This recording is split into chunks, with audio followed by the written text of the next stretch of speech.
Hello, everyone, and welcome back to the podcast. I'm your host, Joe Love. Here at episode 143 of Sports Overview Topics. Give how busted are everyone's brackets today? That's the number one question. As far as sports is concerned, it seems how mess up is your bracket as far as March Madness is concerned, as we are now down to Sweet 16 starting tomorrow, and it seems like we're in for a wild ride as always towards the finish line for the NCAA basketball tournament. And we'll go over pretty much a slim breakdown, not all of the games, but majority of the games, and look ahead towards the matchups starting tomorrow, and as well as Friday, and so on, as we look to crown the new champion as far as the NCAA basketball tournament. Spoiler alert, I said new champion. New champion. Get to that in a bit, as well as some of the big football news. Some has been going around the last few days. We'll go over a bit. But first, as far as that, I'll start with Brandon Cooks a little bit. I talked about that. The Dallas Cowboys, Raiders, Texans. I mean, some teams are shine pretty, it seems. As well as the Jets, making moves as well. Go over that. Excuse me, one sec. UFC 286, which was Saturday as well. Go over two big conclusions in the co-headliner and the trilogy fight between Leon Edwards and Kamal Usman, as well as a little bit more. Talk about the 76ers, talk about the Okc Thunder, and much more. But anyways, thank you for joining me. If you're new to the podcast, or if you want to see more videos, click that subscription box down at the bottom of the page and take you to all my videos on the channel. And click that notification bell as well. Find all notifications, etc. But last, thank you. And let's get started. So, give a big little breakdown towards March Madness. I won't, obviously, it'll be too long to go in depth about every game, but we'll do my best. But, yeah, we can obviously say that there were no shortage of upsets in the tournament thus far, and it's been exciting ever since. And go briefly. So, Final Four, and as far as the South is concerned, we got Bama, San Diego State, Creighton, and Princeton. So pretty much Bama, we safely expected. San Diego State, okay, considering who they face off against. Yeah, they've done a very good showing. Creighton, surprise, and Princeton has been basically the Cinderella kind of, I would say. They're the St. Peter's of last year, it appears. Can they keep it rolling? We'll see. But they have a break. So, Bama, how they got here, got two decisive victories as expected over Texas A&M and Maryland. So, they've done as expected. San Diego State, they had a tough outing versus Charleston and light work against Furman. Now, as a Lobo fan, I will say that San Diego State is, or I should say has, been doing the Mountain West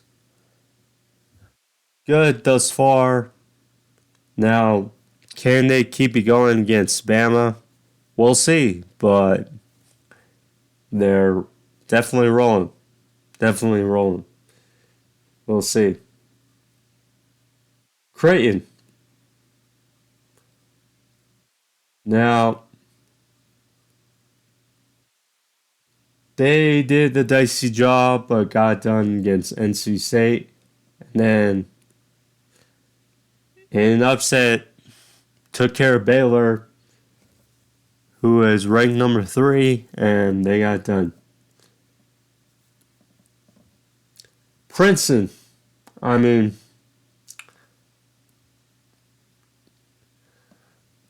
they were really, well,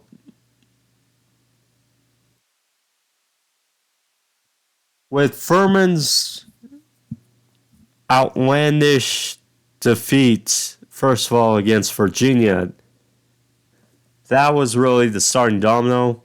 And then Princeton over Arizona kind of showed like, okay, then it's going to be like balls to walls, crazy town, it appears, for this March Madness. 15-2, and then you only got FTU over Purdue. And yeah, so I didn't make a bracket, but I'll say early, if I have to say, if I have to make some predictions, I'm going to say Alabama over San Diego State, Princeton over Creighton, and then Bama over Princeton to represent the South. Now let's go to the East. The 4 left are FAU, Florida Atlantic, Tennessee, Kansas State, and Michigan State, who I consider, kind of a sleeper as far as the rest of the college football playoff tournament is concerned. So that's going to be good. But how did they get here? Well, I just mentioned FDU, number 16 seed, beat number 1 seed in the East, Purdue, which, Coach Tobin Anderson, who's now with Iona, can, obviously,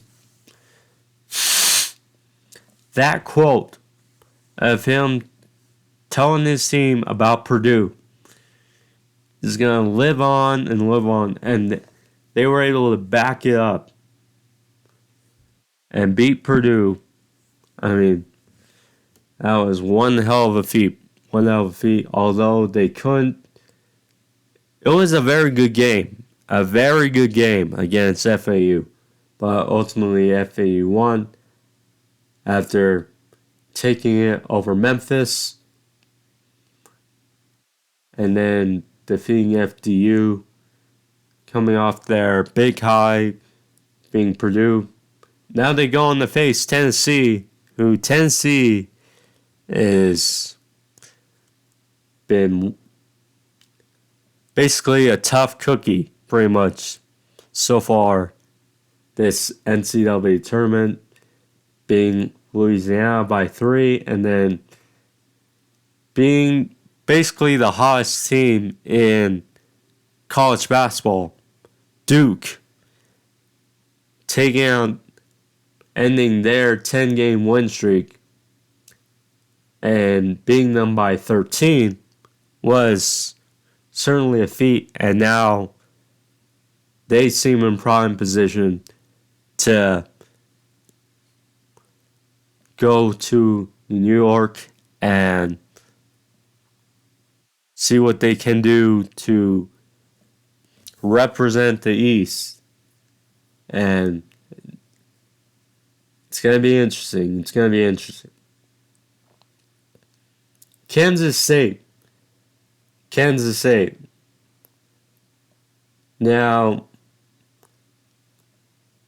they had some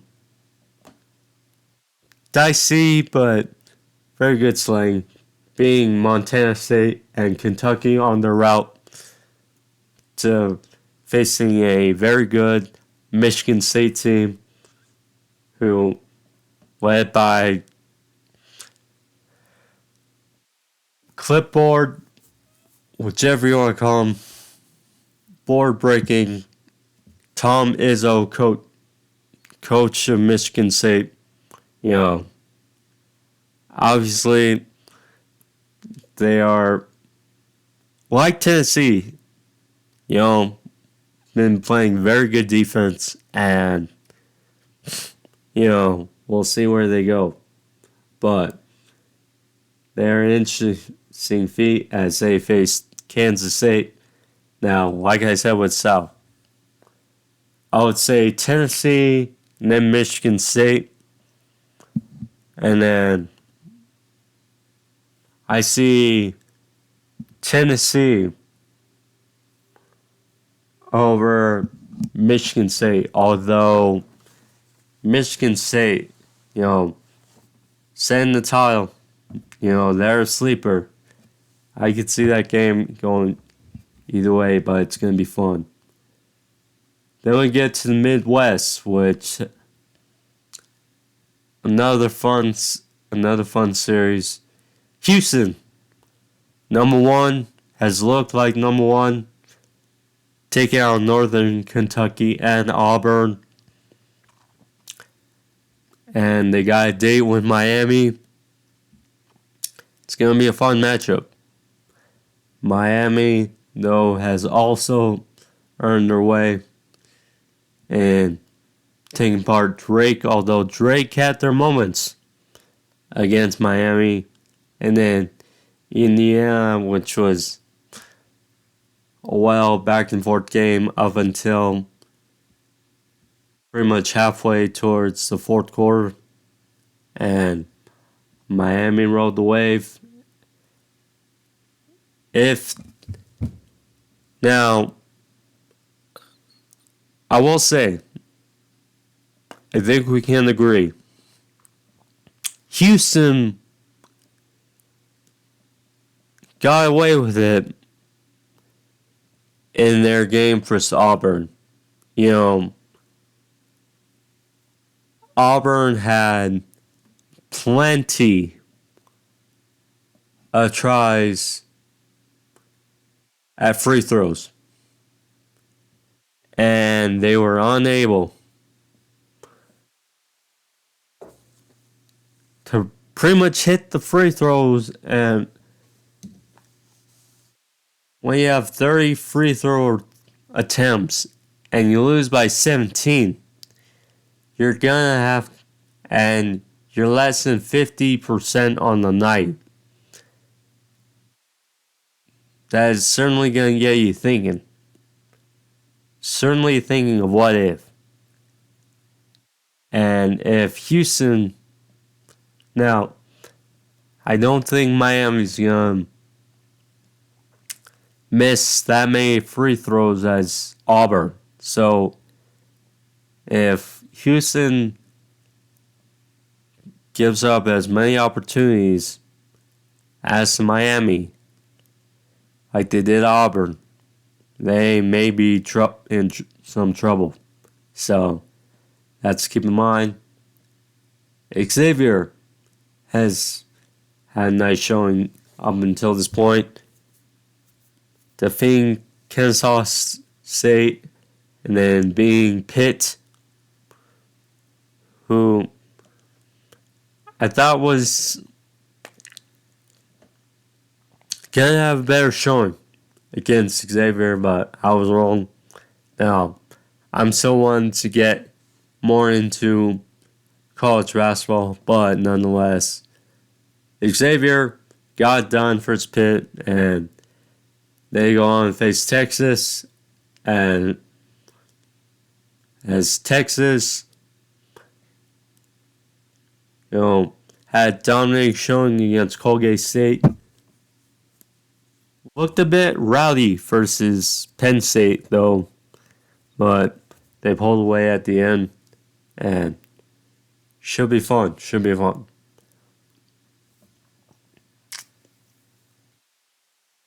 If I have to predict these two games, Houston, Texas, finding out that just works out. Houston, Texas, and then Houston over Texas, and they ground up to face off potentially for being in Houston. Then we gotta go to the West, sort this out. Arkansas. I would say is my other sleeper. Even though we're down to 16, but they're my other sleeper.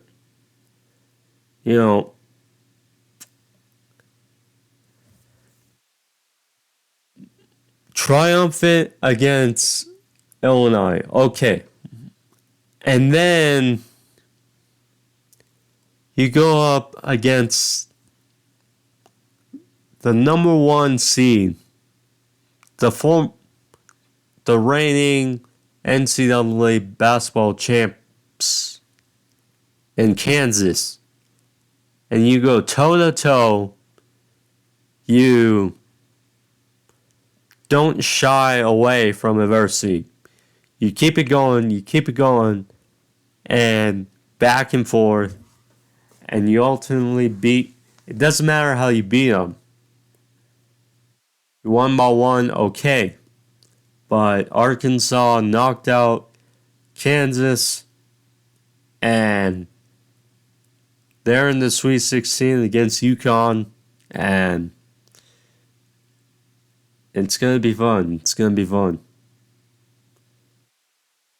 UConn has well their way into this as well, and having dominant victories over Iona and St. Mary's on the road. Up against Arkansas now is gonna be unique.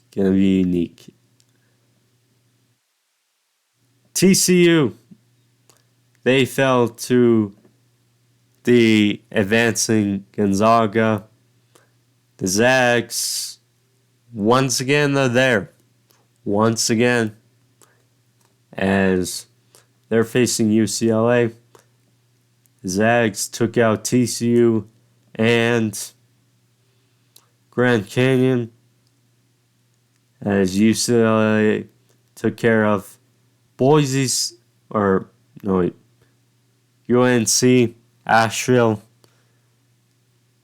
and Northwestern together.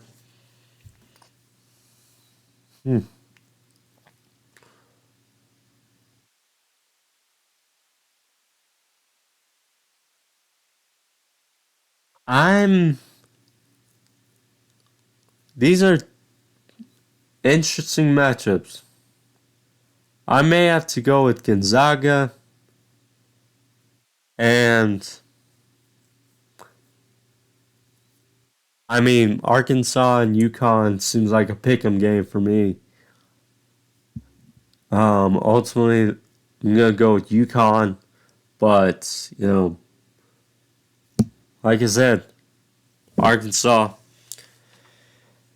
It's gonna be interesting. It's gonna be interesting, but it's been a wild ride thus far for college basketball and March Madness, and I expect no less for the Sweet 16.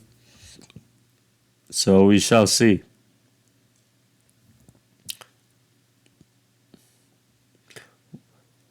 Brandon Cooks. Brandon Cooks has been, talk about a guy that has been very underrated for 6 1,000-yard seasons as a receiver, yet,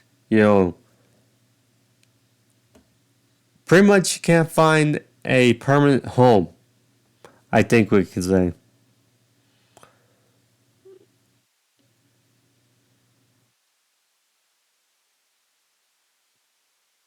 But yeah, Brandon Cooks, after 2 seasons in Houston,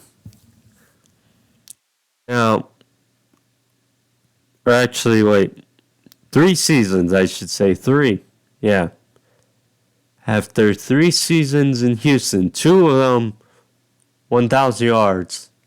Last year, yeah, he was injured, and the quarterback situation there was,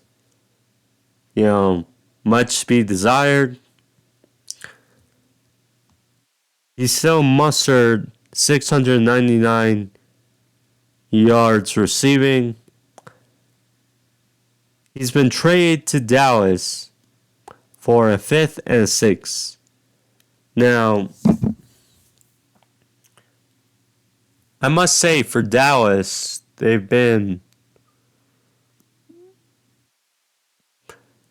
picking up some nice moves. Picking up some nice moves for the Cowboys. Trading for Gilmore for a 5th. Trading for Cooks for a 5th and 6th. I mean, now, Cooks, I still believe, has that take the top off the defense ability. That's the thing. CeeDee Lamb, we know, is the number 1 in that offense. Michael Gallup, assuming he gets healthy, will probably be the number 3. And obviously, another weapon for Dak Prescott. And, watching that game for some Niners, that playoff game, was strange because at one point or at various points in that game, you could say, okay, well, you could say if they so happen to get OBJ last season, perhaps he would have made a difference in a playoff game. At the same time, Dak, just missed some throws. which, if things were different, they probably would have won and then head to face Philly in Philly, which might have been a different story, who knows, but nonetheless, they made a couple of unique moves, and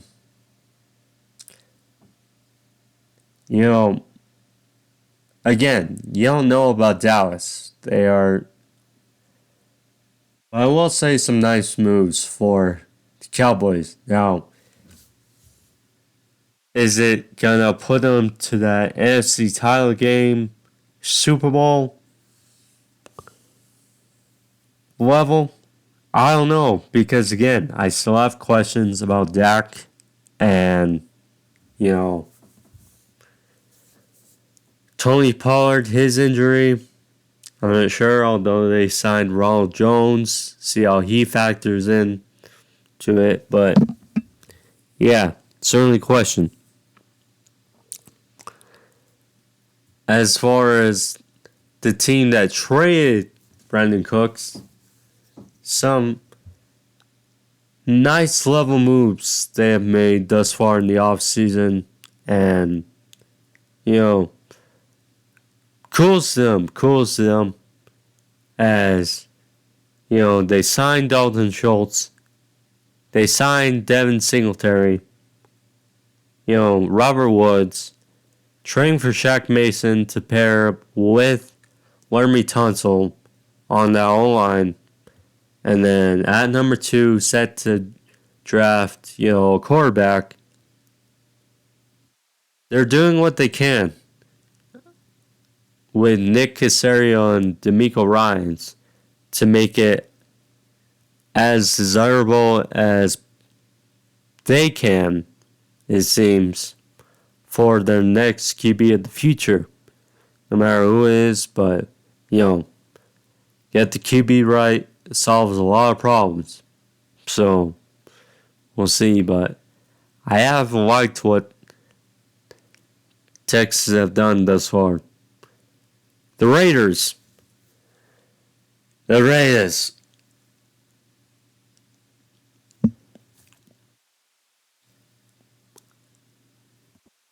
Now, I've been on record that last year, I said many, many times, it wouldn't surprise me if I saw the Raiders hoist that trophy in Arizona that the Chiefs did, so on, against the Eagles. Obviously, I was much wrong about that, although I did predict them to win the division. Obviously, I was wrong as well. Now, but nonetheless,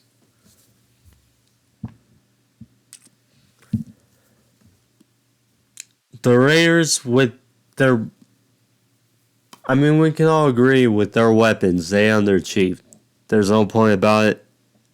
And they've been a question mark, it seems, this offseason. Releasing Derek Carr. Now, that was obviously in the books with his extension and how he failed to meet expectations this past season. Darren Waller, trading him for a third rounder. Yet, now, based off of today, they have signed O.J. Howard and Austin Hooper. That's a nice little 1-2 punch at tight end. Probably not as good as production as Darren Waller when healthy, but, nonetheless, if those two can stay healthy and productive, then I think it'll work out well. Jimmy G. Jimmy G. Now,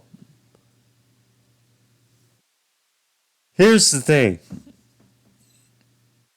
People want to bag on Derek Carr. Yes, he hasn't gotten as many wins as he was brought in to do.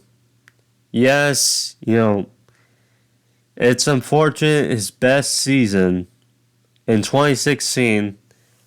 He looked like an MVP candidate and broke his foot and was unable to make the playoffs, and which sunk their season.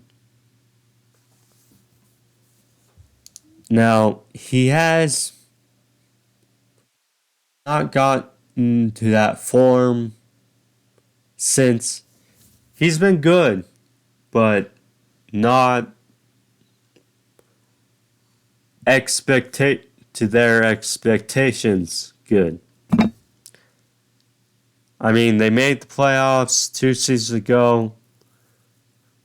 They had the chance at the 1 yard, or they had their chance, to tie up the game with 1 play to go, and Carr threw a pick. Pretty much there in Cincinnati. Now, strange, but we have to look at it this way. Here are the facts.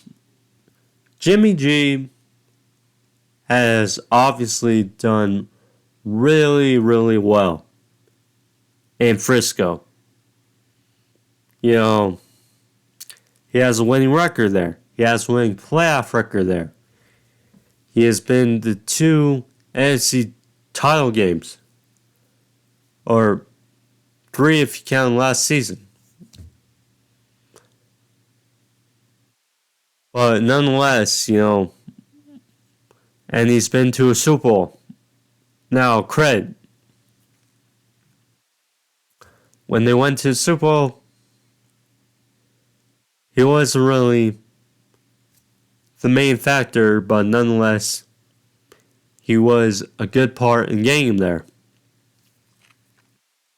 And although they didn't finish the job, nonetheless, his results slide there. The other factor is, Carr, besides the broken foot, he has relatively been healthy for the Raiders in all this time. Now, Jimmy G, with all the wins as starter for the Niners, the biggest asterisk to him is his availability. So,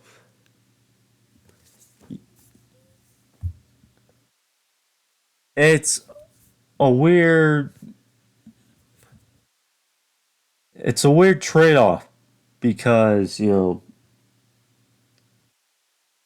better fit with Josh McDaniels, probably Jimmy G, or likely Jimmy G. He was there when McDaniels was there, or for Jimmy G's first 4.5 seasons in the league, or 3.5. With the Patriots now, he's in Las Vegas with the Raiders. Now, Derek Carr of the Saints, obviously a different story, but nonetheless, we'll see, because I like both QBs, hope for the best, so, we'll see. See how it goes.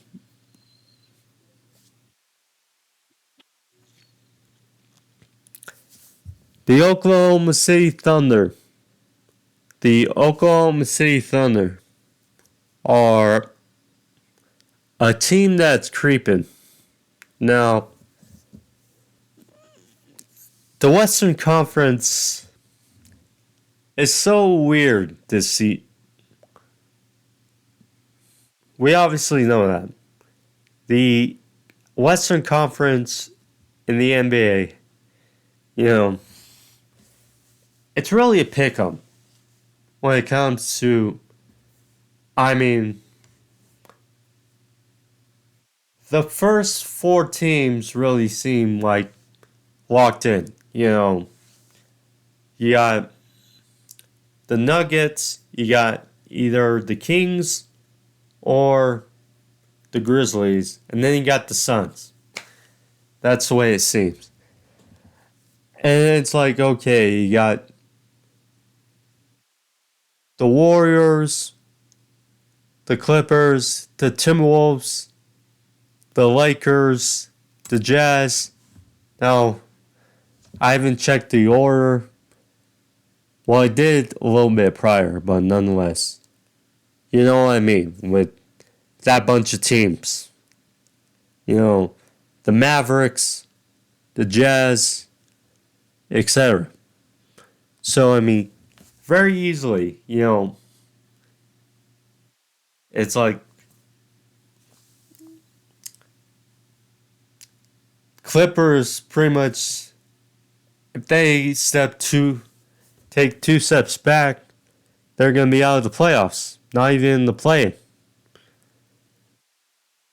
If you take the Jazz, if they win the rest way and things fall their way, they could make the playoffs and not have to worry about the play-in. I mean, it's a weird variable with how close these teams are bunching. The Warriors could make it or not even make it. The Timberwolves, they could finish anywhere. The Warriors, like I just said, I mean, the Lakers, I was about to say, the Lakers, we'll see. But the Oklahoma City Thunder, they're currently the seventh seed in the West.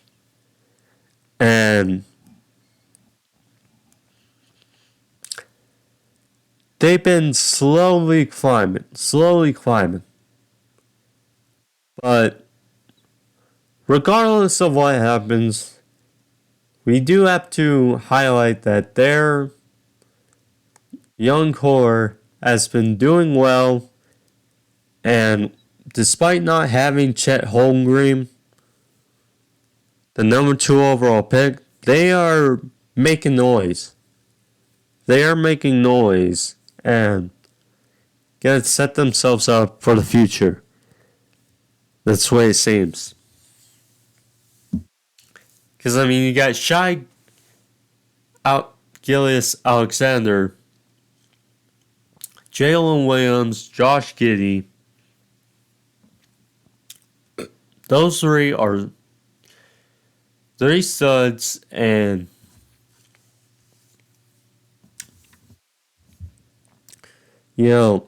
they may not win a playoff series, but they can certainly. They have put a foundation together for the future, and it's going to be bright to see. And fun. Not the best one of words, but you can tell that the Thunder are making a case for themselves. And we forget how much draft capital they got for the next couple of years with all the trades. With the Clippers. With, who is it? The Suns. Someone else, but get drilled. They're going to have a lot of draft capital within the next couple of years to build their foundation, build their future, and have, with the core they already got, it's going to be interesting. It's going to be interesting for Oklahoma City fans to look for in the next couple of seasons. 76ers. They seem to be making a little bit of Well, they've been having some momentum, prior to the other night losing against the Bulls in overtime. 76ers had won 8 straight games and are putting their thumbprint into their mark in the playoffs. And I think, with James Harden looking well, with Joel Embiid looking well, Maxey, Tobias Harris is another name to watch. This Joel Embiid, this might be the year if all goes right. I mean, I like the Celtics, but ultimately, what I'd love to see is a Eastern Conference Finals. The Bucks versus the 76ers. Giannis versus Embiid. Those two juggernauts up against each other for 6-7 games. And if Embiid can show, it's like, okay, there was that one year when, it was that four doink corner 3 by Kawhi when he was with Toronto in that great back and forth game series with the Sixers and Toronto that ultimately took down the Sixers, and Toronto and Kawhi eventually were NBA champions over the Warriors. The injury Warriors, but nonetheless. Then there was that year where